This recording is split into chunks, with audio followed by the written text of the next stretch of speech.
Buen día, buenas tardes o buenas noches, dependiendo de la hora que estén viendo este video. El video de hoy es no tanto en relación a la explicación de la fisiopatología, de la epidemiología del virus, coronavirus, la pandemia, sino para concientizar acerca de por qué no salir de la cuarentena o por qué no flexibilizar las medidas de cuarentena. Estamos viendo que la curva, y esto parece ser constante en varios países, pero por lo menos en Bolivia, dentro de los 40 días, vale el término ahora sí de cuarentena, los 40 días, la subida ha sido paulatina. Sin embargo, no ha sido muy ascendente, si vale el término, en los primeros 40 días. Pero fíjense, los últimos 10 días la curva se ha ido así.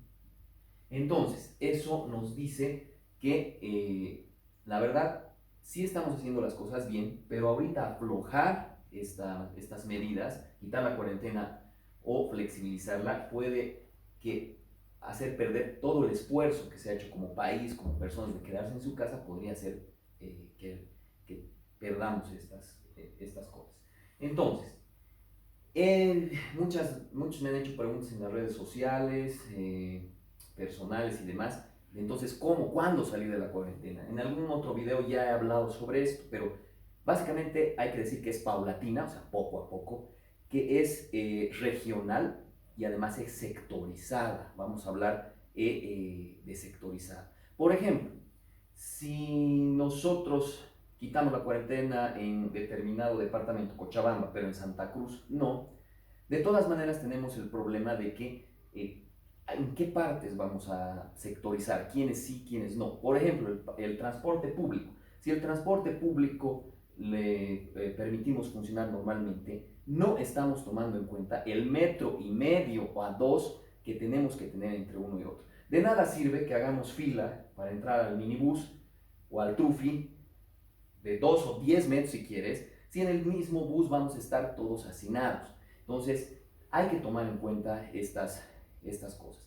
Otras situaciones que han preguntado es si vamos a volver a la normalidad. Lamentablemente les voy a decir que no vamos a poder volver a la normalidad en mucho tiempo, a no ser que encontremos dos cosas, o una vacuna que sea efectiva o un tratamiento que sea efectivo.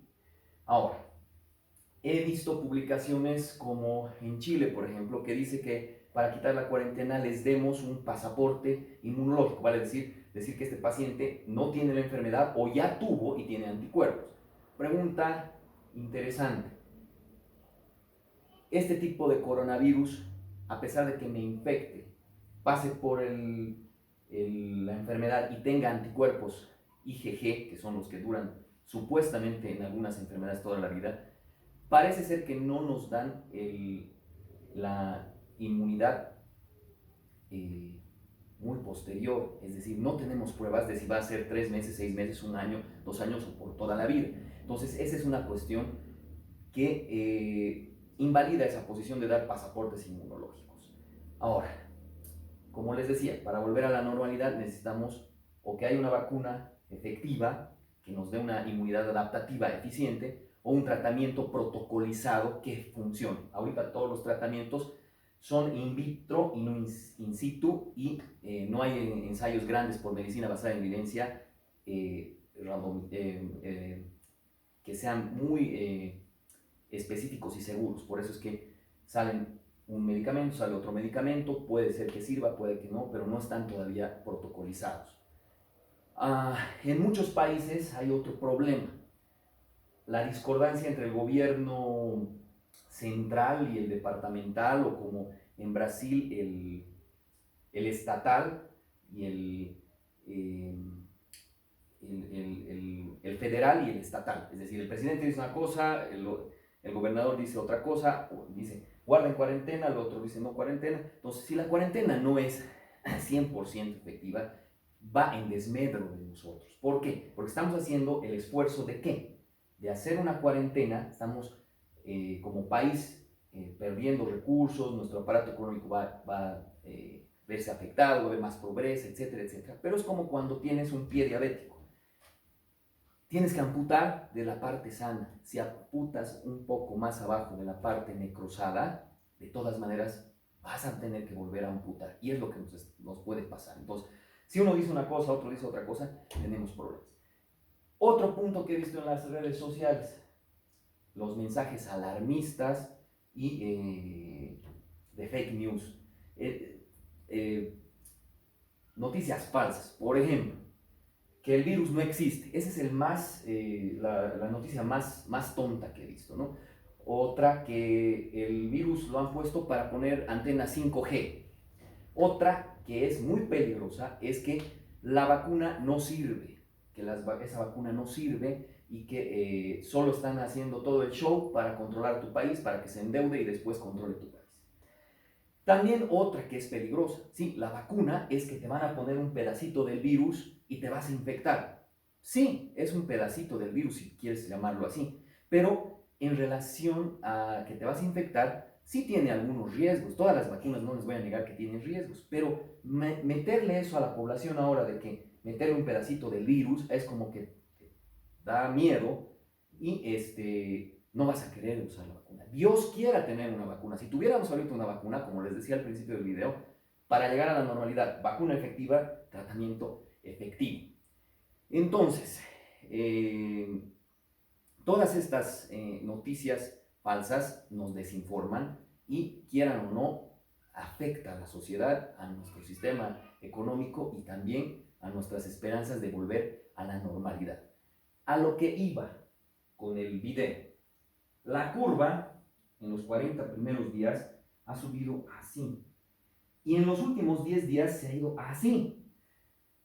Esto puede deberse a varios factores, pero no nos tenemos que alarmar en ese sentido, sino que tener precaución.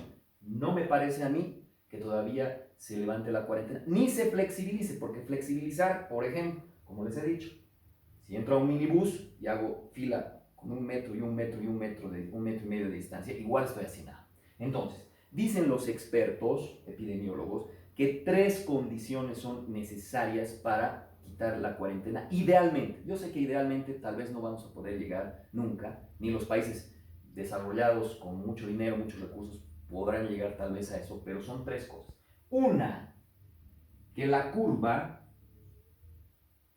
esté bajando, lo cual parece en nuestro caso, en nuestro país, no haberse cumplido, que la curva esté bajando, no esté subiendo. 2, que el país esté preparado y con los recursos necesarios para hacer los suficientes test para ver si un paciente está infectado o no, porque ya saben que un paciente tiene un periodo ventana donde no está asintomático y puede contagiar. También ese paciente puede estar 14 días asintomático y puede contagiar. Entonces tenemos que tener los suficientes test, pero no, en realidad, los suficientes test y la suficiente recurso humano, los suficientes laboratorios para afrontar esto. Cosa de que si un paciente viene, tiene tos seca, fiebre, malestar general, y estamos sospechando que tiene un coronavirus, sea fácilmente testeado y rápidamente diagnosticado para así, si tiene coronavirus, trazar a sus contactos y aislar. La tercera condición es que no tengamos las suficientes camas, terapia intensiva, etcétera, para no colapsar el sistema de salud. Entonces, ¿qué son? Que la curva baje, que haya suficientes test para testear y de fácil acceso y rápida respuesta, y que no se llegue a colapsar el sistema de salud, es decir, que tengamos suficientes camas, terapia intensiva. ¿Cumplimos esos 3? No creo. Eso es idealmente para salir. Ahora, ¿cómo salir? Si sí o sí, por problemas económicos, tenemos que salir de la cuarentena, debe de ser como paulatina, poco a poco. Regional, departamento. Santa Cruz no, Cochabamba sí, quién sabe. En Cochabamba sí, pero el transporte público tal vez sí, tal vez no. Hay que ver eso debe ser sectorizado, estudiado. Pero yo siempre recomendaría que después de estas tres cosas controladas recién salgamos. Si vamos a salir, otra vez les voy a repetir, aunque sea repetitivo en las redes sociales. 3 cosas. Distanciamiento social de verdad, pero por favor. todo el mundo dice 1,5 metros y después se está olvidando ese 1,5 metros. Incluso, les voy a decir, hasta en el hospital donde yo trabajo, estamos todos con cubrebocas, barbijas, mascarillas, tenemos una reunión, estamos a 1,5 metros y de pronto no sé qué pasa, que nos olvidamos, hasta los mismos médicos ya estamos a menos de 50 centímetros, hablando mucho porque sabemos que está en las gotitas y es preferible no hablar tanto porque aerosolizamos eso y sabemos estas cosas y los mismos médicos a veces nos olvidamos. Entonces tenemos que ser bien ordenados, sistematizados en este sentido. Entonces, distanciamiento social que de verdad se cumpla, no solo se cumpla como en el transporte público. A 1,5 metros es la fila y entras al colectivo, al minibús y todos hacinados. Mascarillas, cubrebocas, todos debemos tenerlas. Ya sé que van a decir que no hay suficientes, que en el mercado no hay esto y el otro. En un video ya les he mandado. Se puede hacer de tela. Ah, pero doctor, la tela soplas y pasa. Sí, pero puede ser de tela doble y puedes poner una servilleta de papel servilleta y sí puede funcionar. No tanto para que no te contagies, sino para que cuando estés hablando, estornudando, no transmites. Dos, con mascarillas hechas de tela con papel, menos del 5% de contagio. Y si te 1,5 metros, todo bien, todo va bien. Y lavado de manos, además de higienizar las calles, desinfectar los centros de abasto, todas las medidas que hemos tomado. Entonces, recapitulando, no me parece quitar la cuarentena ni tampoco flexibilizar aún porque no cumplimos, baja la curva, no hay suficientes test ni la respuesta y todavía está en veremos si colapsamos o no colapsamos el sistema de salud. Gracias a Dios todavía no hemos colapsado. Si nos vemos obligados, debe ser paulatino, debe ser regional y sectorizado, muy bien pensado. Y debemos seguir manteniendo distanciamiento social, mascarillas, lavado de manos y higienización y desinfección de las calles. Espero les haya gustado este video. Si les ha gustado, por favor, síganme y hasta una próxima vez.